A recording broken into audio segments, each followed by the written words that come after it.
সেদিন চলে গিয়েছিলাম একটি ঘরোয়া জন্মদিন অনুষ্ঠান বাড়ির নিমন্ত্রণে। অনুষ্ঠানটা ছিল আমার মাসির মেয়ের জন্মদিন, তাই মাসির বাড়িতেই গিয়েছিলাম। আর প্রথমেই যাওয়ার সাথে সাথে আমাদের দিয়ে দিয়েছিল দেরাদুন চালের সাদা ভাত, আর তার সাথে ছিল খুব সুন্দর একটা মুগের ডাল, আর তার সাথে চিপস আর লেবু চটকে নিয়ে ডালটা দিয়ে মেখে চিপসটা দিয়ে খেতে দুর্দান্ত লাগছিল।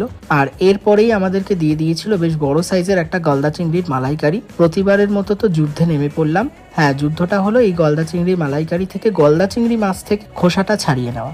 অনেক কষ্টে খোসাটাকে ছাড়ালাম, তারপরে প্রথমে গ্রেভিটা দিয়ে ভাতটা মাখালাম।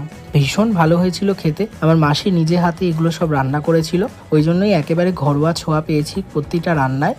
এবং তারপরে আমি চিংড়ি মাছ থেকে ছাড়িয়ে নিয়ে চিংড়ি মাছটা দিয়ে একসাথে ভাতটা মাখিয়ে খাচ্ছিলাম। আর তারপরে দেখুন এই যে মাছের মাথার যে খোলাটা থাকে সেটা ছাড়িয়ে নিয়ে মাছের মাথার ভেতরের যে অংশটা থাকে সেটা খাচ্ছিলাম। দুর্দান্ত খেতে লাগছিল। এরপরে আবার কিছুটা ভাত নিয়ে তারপরে নিয়ে নিলাম